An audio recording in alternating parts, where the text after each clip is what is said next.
is moving in the direction it is because it's been planned to do that. What are you saying about the global elites? Are they doing this because they know better?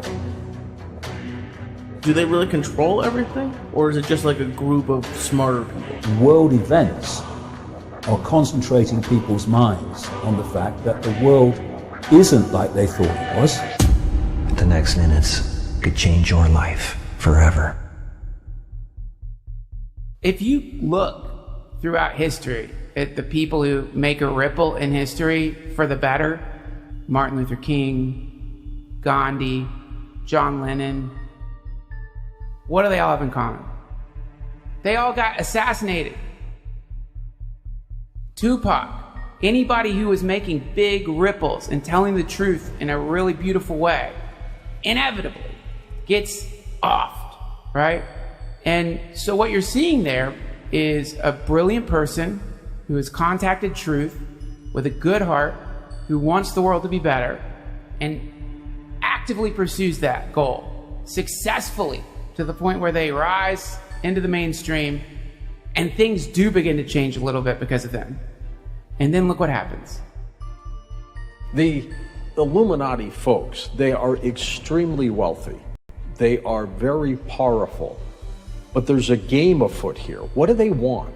First of all, it's not a secret. We know who they are. It's Christine Lagarde, her first head of the IMF, her first deputy managing director, David Lipton, professors like Larry Summers and Ken Rogoff at Harvard, public intellectuals here in the UK, Dare Turner, Anatol Koletsky, Mario Draghi, head of the European Central Bank. So it's a collection of central bankers, finance ministers, academics, think tankers, and public intellectuals, and several hundred of them around the world who collectively run the international monetary system because they either run the central banks or the multilateral institutions, or they're in and out of finance ministries, or they have a lot of influence. So that's who they are. They influence 90% of what happens. Or more. Exactly. Okay. So there's no secret that it's some other guy. We know who they are.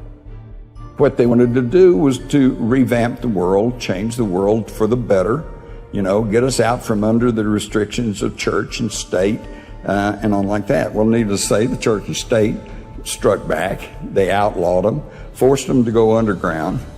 Now, when they were forced to go underground, several things happened. Number one, all they did was they didn't give up on their philosophies, which, by the way, I call Illuminism. And that's the thing you have to keep in mind, is Illuminism. Illuminism is a lifestyle, a philosophy of life that it fits right up there with communism, Nazism, feminism, capitalism, all the isms. Look around. It's not been planned for 5 years or 10 years. It's been planned for a long time. What do you see when you see the world today? What should we be focused on?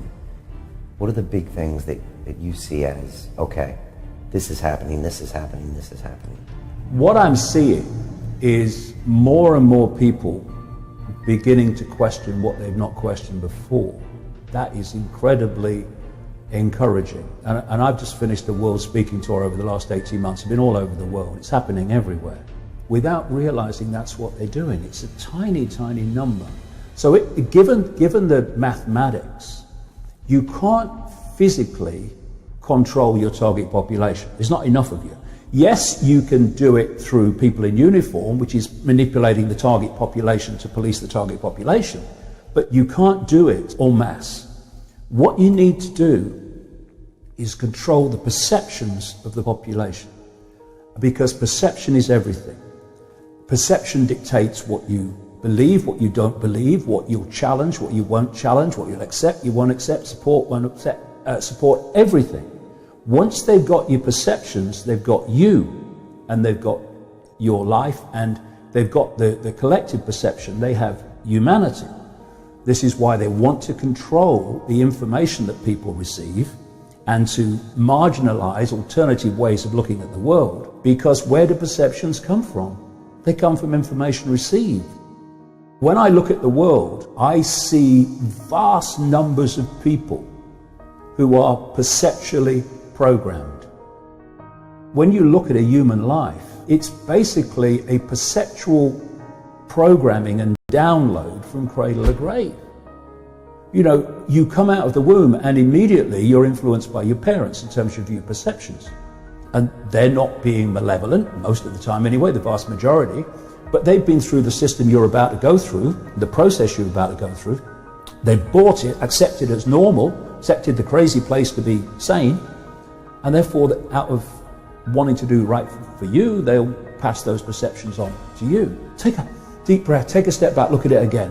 When you think about it, you come out of the womb, and within 4 years, you've only just got here. You're sitting at a desk with an authority figure representing the state's version of everything in front of you, telling you when you have to be there, when you can leave, when you can speak, when you can go to the toilet, when you can eat, what is, what isn't, what's possible, what's not possible, and the nature of everything. We're seeing the Silicon Valley giants in the devil's playground, more and more algorithmically controlling the flow of information, using hoaxes like fake news. This plan has been around a long time. They have manipulated human perception by manipulating the information people receive. The plan is to go beyond that, where they are the perception. And what I'm talking about, of course, is artificial intelligence, which brings us back to the devil's playground, Silicon Valley, because that is increasingly the center. In the shadows is where it's coming from, but in terms of the world that you can see, Silicon Valley is becoming the center of global control. People will be shocked to see how deep Google, oh, it's just a search engine, and Facebook, oh, it's just a social media platform. To see how deep they are in the transhumanist agenda of connecting the human brain to artificial intelligence, so that artificial intelligence becomes the human mind. And that's not me pulling this out of the ether. I'm quoting there a Google executive, Ray Kurzweil, one of the global PR men for Frankenstein. Is he a Google exec? I know he's at Singularity University. He's a Google exec at the Singularity University. Yeah. And he has said that by 2030, that's a date, a year that keeps coming up again and again, 2030. The human brain will be started to be connected to artificial intelligence. And I'm quoting Kurzweil here. And then artificial intelligence will do more and more of human thinking until there is no human thought and artificial intelligence is doing it all. Now, why are they openly saying this? Because the sales pitch is it will make us superhuman. Because, especially the young, or will be the adults then, addicted to technology, is all about the here, kitty, kitty, kitty, preparing people to accept this. Did the Illuminati, I don't know what we call them, did they see the devil's playground coming? Or is the technology a bump in their plans? Oh, they created it. Here we go. If you haven't heard this before, you're going to take a deep breath. Yeah. And I'm going to talk about reptilian shapeshifters. What most people will do because of this perceptual download, this post-stamp consensus, they'll say, load of rubbish, basically doing that. According to mainstream science, the electromagnetic spectrum is 0.005% of what exists in the universe. Some say it's a bit more, but not much. Visible light, which is the only frequency band that we can see, is a fraction, a tiny fraction, of the 0.005%. So humans, compared with what exists even in this universe, are basically blind. We don't live in a world, we live in a band of frequency. And then you look at that, people laugh at the fact that this world could be manipulated by a non-human force, when they can see a tiny fraction of 0.005% on a planet equivalent to a billionth size of a pinhead. The key to keeping people in perceptual servitude is to suppress the nature of reality itself. Because if people realize what I've just said, they are far more likely to say, well, hold on a minute then. If we can't see almost anything, then what else exists? Well, hold on a second. Look at the diversity of form in the human form, never mind the animal world and the insect world, that's operating within that tiny band of frequency. What the heck exists in terms of diversity of form beyond that, which is in the almost entirety of existence that we can't see? And when you come from that perspective, then non-human entities, that many taking a reptilian form, becomes far less fantastic. I've not sat in a darkened room pulling this out of the ether. I've researched all over the world. First of all, these entities operate in the unseen, overwhelmingly in the unseen. Because we, like I said earlier, live in a frequency band, a band of frequency. Anything beyond that frequency we can't see, we're not aware of. And, you know, people have no trouble accepting that the old analog system of radio and television stations are different frequencies sharing the same space without interfering with each other unless they're really close on the dial. The analog system, BBC One and ITV and CNN, they're sharing the same space, but they're just on different frequencies, and the television picks up different frequencies as you change the channel.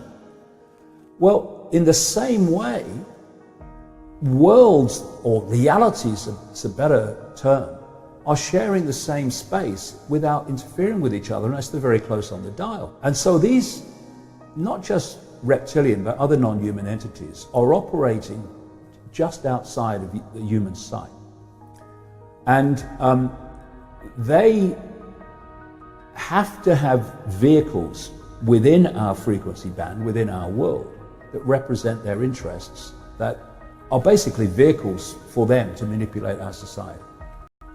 And so particular bloodlines were created that are hybrids, part reptilian, not always reptilian, but part reptilian, part human, which is the origin of the royal aristocratic bloodline, whole order of the ages. You know, the ancient Chinese emperors used to claim the right to be emperor because of their descendants from the serpent gods. And the reason that these royal bloodlines and aristocratic bloodlines have incessantly, obsessively interbred is because they're holding this hybrid genetic program. And for a long time, they ruled because they were the special bloodline. What is it? Just down the road from us now in London, we have a head of state, even today, who is head of state because of her bloodline. The Queen. The Queen. If she was a different bloodline, she might be cleaning the throne, not sitting on it. This is the nonsense of it. But why are you Queen? Because someone had sex with someone and that person was born first, therefore they're the monarch. Sorry, I thought we lived in a civilized society with some form of intelligence. What's going on?